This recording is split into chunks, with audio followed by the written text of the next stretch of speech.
Chapter 5, House of Hollow by Crystal Sutherland. We slipped out the back entrance of Jazz Cafe while Laura and Candace were still on stage, then hurried toward the crowded mouth of Camden Town Station, checking over our shoulders the whole way that we weren't being followed by whoever or whatever was stalking us. Vivi was still rattled. On the train, she breathed into her cupped hands to settle her stomach. It took a few stops before the color started returning to her cheeks and dots of sweat stopped rising from her forehead. We emerged from the underground of Leicester Square into a world in which Vivi no longer belonged. In Camden, her tattoos and piercings didn't look out of place, but here, as we hurried past crowds of tourists and chain restaurants and kiosks selling tickets for Matilda and Magic Mike, she was an oddity. We let ourselves into Gray's apartment building with the key codes she'd sent us when she bought the flat a year ago, though she was so frequently in London that neither Vivi nor I had ever actually visited yet. Horrible images slotted into my thoughts as we caught the lift up to the penthouse. One after another, an old-fashioned slide projector. Gray OD'd on her bathroom floor. Gray murdered by a man in the bull skull. When we opened the front door, though, we found the place neat and vast and impersonal. City lights seeped through floor-to-ceiling windows that looked out over the Thames. The London Eye turned slowly in the distance. There was no sign of anything weird. In fact, there were very few signs that anyone lived here at all. A couple of coffee table books about high fashion, but no bookshelves stuffed to the bursting with dark fairy tales Gray had loved most as a teenager. A sleek galley kitchen of gloss white and marble with floors of polished concrete, but no wood, no warmth, no food. The air tasted bitter, the smack of bleach and ammonia.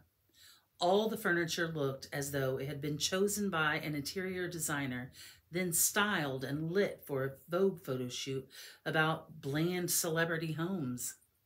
It didn't feel like Gray. Gray's brain was chaotic. When she was a teenager, her room had never been clean. Her socks had never matched. She was always at least 15 minutes late to everything. Nothing in her life had ever been neat or ordered. She slammed through the world, a tornado in the form of a girl, and left a trail of destruction behind her. That's what she'd been like at 17 anyway. Maybe becoming a supermodel and a fashion designer had changed that, but it seemed as impossible as switching out the bones of your skeleton. Vivi and I moved through the apartment in eerie silence, trailing our fingertips over Gray's possessions. The couches, the mirrors, the clocks in the cabinets. It felt clandestine to be in someone else's space like this, like I could open any drawer or door or cupboard and there find my sister's bare naked soul neatly folded. A thrill settled over me. Suddenly, I was 10 years old again and obsessed with my big sister. Back then, Gray's bedroom had been a temple in wartime, a place of worship. I had to sneak in when its guardian was unawares. Whenever I knew she'd be out of the house for a couple of hours, I'd push open the door and start exploring. I only did it when I knew I could take my time, savor the experience. Her makeup bag was my favorite, a seemingly bottomless chest of treasure filled with glosses and glitters that left my skin sticky and shellacked. I wanted to live in her skin, to know what it was like to be as beautiful and mysterious as Gray Hollow. But the apartment was not the home of a sister I knew. When Gray daydreamed about running away, it hadn't been to a place like this. It had been to some rich, dark hidey hole in Budapest or Prague. A place swaddled in velvet and brass. Vivi's request to Gray was that the place have a library. All I wanted was black and white chessboard floors and the kitchen and bathrooms, like I had in all my houses in Sims 4 whenever I played. At 13, I'd considered it the height of opulence. We found neither of these things here. It's like an interior designer masturbated in here, Vivi said, tapping her fingernails against a vase, and came on everything. Gross. But true, none of this is Gray. She must have paid someone to do it. Either that or a reptilian shapeshifter is wearing her skin. I didn't know reptilian shapeshifters were renowned for their interior decorating skills, and that's why you'll never be part of the Illuminati. The master bedroom was something out of a luxury hotel, chic, modern, soulless. The bed was made with neat hospital corners, and there were no personal items on display, not so much as a hairbrush or a photograph. I opened the walk-in closet. Here, too, it was painstakingly ordered. Rows and rows of unworn heels, bright as beetlebacks. I ran my fingers over the clothes, sequins and braided velvet and silk, all heavy and expensive. Oscar de la Renta, Vivienne Westwood, Eli Saab, Gray Hollow. Vivi held up a pair of snakeskin pants. The reptilian shapeshifter theory is starting to check out. It doesn't look like anyone has been here for weeks, I said. It doesn't look like anyone has been here ever. I suppose she has a cleaner something. Vivi trailed a finger over a shelf in the closet. There was no dust. Has to be, right? Gray is not this tidy. What do we do now? I asked. Vivi shrugged. I don't know. If we need to worry, maybe she never even made it home from Paris. I looked back at Gray's closet, the green tulle gown she'd worn to Cuckoo Club in her Instagram post from 5 days ago was wedged in there, pressed and lifeless now that it didn't have her body to animate it. If she's in London, I think I know where she might be. It felt like some holy ritual, something I'd waited my whole life to do. To sit where she sat, to paint my face with her makeup, to slip my body into her clothes, to become Gray. We thumbed through her wardrobe and draped ourselves in her vestments. Even Vivi, who was generally unimpressed by fashion, unless it was ripped or studded, was breathless and giddy at the prospect of unlimited access to Gray's wardrobe. We tried on piece after piece. Eventually, I settled on a gold midi dress and a green silk coat that drifted over my skin like cobwebs. Vivi chose a cardinal red power suit with cigarette pants and lipstick to match her peach fuzz slicked flat to her skull with shimmery gel. I called Gray again and again during the cab ride to Cuckoo Club, certain that we were overreacting, certain that she would answer my next message and Vivi and I would spend the rest of the week cringing at our silliness. But Gray never answered, never read any of my messages.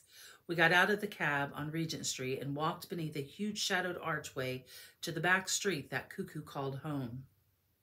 Fairy lights were cast over the street like a net, and restaurants still hummed with late-night drinkers, and diners huddled beneath outdoor heaters.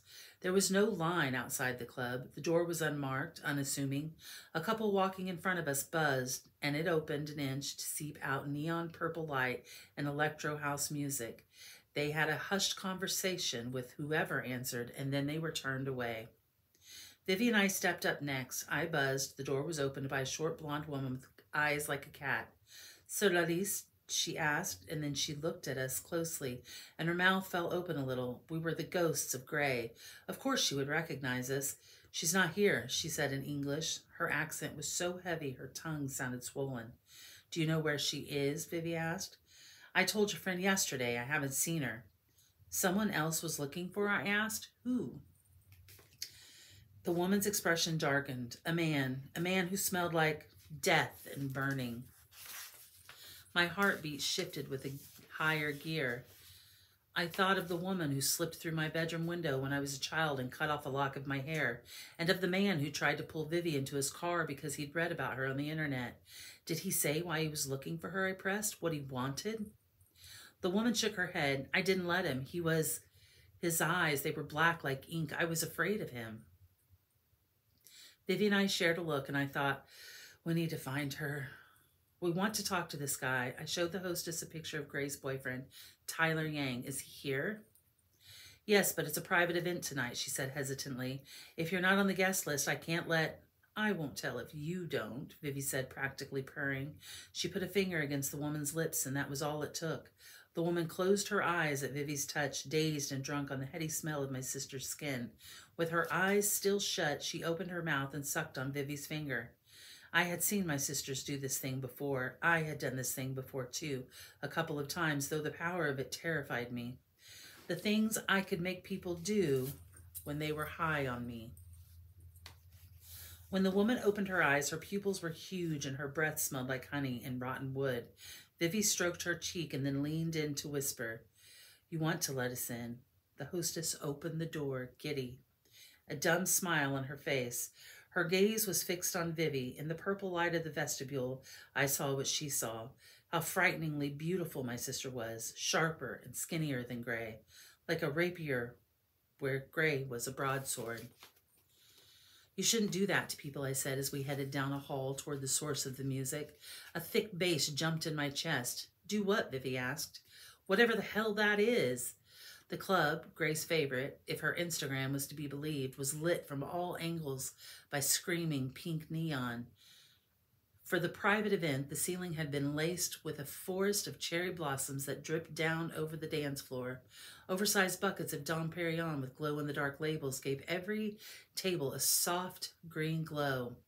The bar was gold and glass and framed by a set of sumptuous purple velvet curtains. Drinks were served in tall, impossibly elegant glasses that looked remarkably similar to tall, impossibly elegant women who drank from them. The crowd was made up of mostly people in the fashion industry, models, designers, photographers, but I also spotted a famous rapper, an actor couple from an American cult teen show, the socialite daughter of an old British rock legend. Many did a double take when they saw us and then leaned together to speak in hushed tones. Keep your eyes peeled for him, I told Vivi. How did you know he'd be here? Gray's here all the time. Tyler is always in her pictures. Tyler Yang was a heavily tattooed Korean-British model who'd gained a reputation in the fashion world for the ease with which his style blurred gender boundaries. Rarely was he seen in something that wasn't daring. Gucci floral suits, bespoke lace blouses, strings of antique pearls, pussy bow shirts, heeled loafers. His eyes were always lined and his lids and lips slicked with candy shop of bright pop colors. Gray's sexuality was as much discussed, but ultimately unconfirmed topic of gossip. Was she dating this Victoria's Secret angel or that new Hollywood leading man? Vivi and I both knew that Gray was straight. It had always been men for her the same way it had always been women for Vivi. For me, it had always been both. My very first kiss had been with Justine Kahn in the game of Spin the Bottle at Jennifer Weir's sleepover.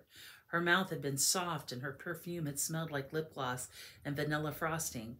It was supposed to be a bit of giggling fun, but it lit something inside me. A disco ball in my chest, an insistent hunger somewhere within me that made me want to thread my fingers through her then short hair and press my hips against hers. It confirmed something about myself that I had suspected for a while. The kiss did something to Justine, too, something strange and ugly. She kissed me again and again, hungry and insistent, until I tried to push her away, and she forced me down until she bit my lips so hard it burst and bled, until her fingernails raked claw marks into my arms, and I had to start fighting her off until all the girls were watching us realized it wasn't a game anymore and had to wrestle her, keening and frothing at the mouth, off of me. The story had twisted over time, so now girls at school said I was the one who bit her. I was the one who wouldn't let her go. I was the mad witch who tried to bite her face off. It remained less terrifying of the 2 kisses I had endured. There, Vivi said, nodding toward the back wall. Tyler was in a pink velvet booth wedged between a pop star and a supermodel. An ex-Disney teen star hovered nearby, trying to find her way into the conversation. I could see why Gray liked Tyler, the bouffant of black hair tied in a knot at the crown of his skull, the strong line of his jaw, the muscles that moved beneath his tattoo sleeves. Tonight, his brown eyes were rimmed with kohl, his lips shellacked with green lipstick. He wore a sheer lilac blouse and high-waisted trousers, the kind men favored in the 1920s. The glowing Dom Perignon label gave his skin an absinthe quality. The women were beautiful, but Tyler Yang was, like Gray, utterly striking. I licked my lips. Damn, is that who I think it is? Vivi said, eyeing the supermodel. The Victoria's Secret's angel, right? I think she just broke up with her girlfriend. Keep it in your pants, I said. We're here investigating our sister's mysterious disappearance. There is no time for fraternizing, says the girl, salivating over Tyler Yang. Said missing sister's boyfriend. I'm not salivating, at least not with your mouth. Gross, yet true. Tyler spotted us. We made and held eye contact across the room. He does not look super pleased to see us, Vivi said. Tyler's expression had fermented into vinegar. He was staring now, his eyes dark and jaw set. He raised a thin finger, curled it up toward himself. Come. It appears we are being beckoned, I said. Well, that's all the invitation I need. Vivi pushed past me and made a beeline for the model, shameless. As we approached the table, however, Tyler had a quiet word with the woman, and they rose and made their way toward the bar, two goddesses draped in starlight. No, why are they going away? Vivi said, staring after the woman as they glided through the crowd. My phone pinged in my hand, and I glanced at the screen, but the message was from my mother, not from Gray. Shit, in all the panic of trying to find Gray, I'd forgotten about my curfew. Heading home soon, I messaged Kate, and then I turned it on airplane mode so she wouldn't show up at the club or escort me home. Little Hollows, Tyler said, looking from Vivi to me. You have to be. We're Gray's sisters, I said as we sat. If she sent you to apologize, I'm not interested in hearing it. Apologize for what? Vivi asked. Oh, you know, for being a lying, cheating witch. Vivi raised her eyebrows. I pressed my teeth together. We both hated that word. We're here because we can't find Gray, she said. We're worried she might be missing. Tyler laughed, though not kindly. No, she's not. When did you last see her? I asked. I don't know, a few days ago when we broke up. I suppose I haven't seen her since then. You broke up? Vivi asked. Yes, why? Did you fight? That's usually what happens when people break up. Vivi's jaw tilted down. There was still the ghost of a smile on her lips, but her eyes were sharp. Going in for the kill. Did you get angry? The way she asked it, it was almost like flirting. Did you hurt her? Tyler stirred his drink. I don't like where this is going. He tried to stand then, but Vivi grabbed him by the collar and pulled him down. She sidled up close to him and hooked her leg over his thigh. To anyone watching, it would look flirtatious, not threatening. You're the first person the police are going to come to after we call them, said Vivi, her lips close to Tyler's ear. I sat up straighter at the word police. Vivi was bluffing, surely. It wasn't that serious yet, was it? The ex-boyfriend, you know it's true, so tell us, what happened? She stroked his cheek, but whatever cloying spell she'd used on the hostess, it wasn't working on him. He's quite special, Gray had told me. You'll know what I mean when you meet him. Is this what she'd meant? Tyler looked the way I felt, afraid. Whoa, whoa, whoa, police? Why are you getting them involved? Because we can't find her, you idiot, Vivi said. Gray is uncontactable. The hostess here tonight said a weird dude was looking for her. Something might have happened to her. Gray is always disappearing. That's nothing new. What do you mean? I asked. For days at a time, she disappears off the face of the earth, okay? Won't answer calls, misses work dates, fittings. Everyone else got used to it. It was part of her mystery. Would she show up or wouldn't she? All very exciting, but it sucks when you're dating her. Your sister was a lousy girlfriend. Vivi prickled. Be very careful what you say about her. Why? Would I badmouth her if I'd done anything to her? No, I mean it. Gray was a bad girlfriend. There was something else. There was someone else, I assume. That's why we broke up. That's probably where she's at now. Gray cheated on you? I asked. It didn't sound like her. Gray was wild, sure, but not flippant, especially not with other people's hearts. Well, she didn't admit it to my face, but what else am I supposed to assume? Where does she go when she disappears? All I know is when she was here, she was only ever halfway, if I was lucky. We were together for a year, and I feel like I barely scratched the surface of who she was. She kept so many secrets, so much of herself compartmentalized, especially the occult stuff. Vivi and I exchanged glances. Tyler had our attention, and he knew it. Oh, I suppose you don't know much about that, do you? He said. I don't either, really. All I know is that one time she let me come to her apartment. It was the creepiest place I've ever been, full of weird shit, dead things, dark magic. Gray thinks she's some kind of witch. We were at her apartment tonight, I said. There was nothing like that there. Everybody keeps secrets, Little Hollow. Perhaps your big sister has been keeping more secrets from you than you realize. It was no surprise to me that Gray was still interested in the occult. It had been that way all her teenage years. Gray likes things that were obscure or dangerous. Older men, drugs, seances in the graveyard, heavy leather-bound books that smelled of chocolate and promised spells to commune with demons. What did you fight about when you broke up? Vivi asked Tyler. I saw a man leaving her apartment, he replied. Vivi and I shared another look. That was the final straw. Did he, Vivi began. How does one phrase this? Was he, perchance, some kind of minotaur with all the flesh stripped off of his bones, the bones of his face? Tyler stared at her for a few minutes and then smiled. I think we're done here, Little Hollows, he said as he finished his drink and shrugged on his velvet jacket. When you find Gray, tell her I hate her. With that, he was stood and was gone.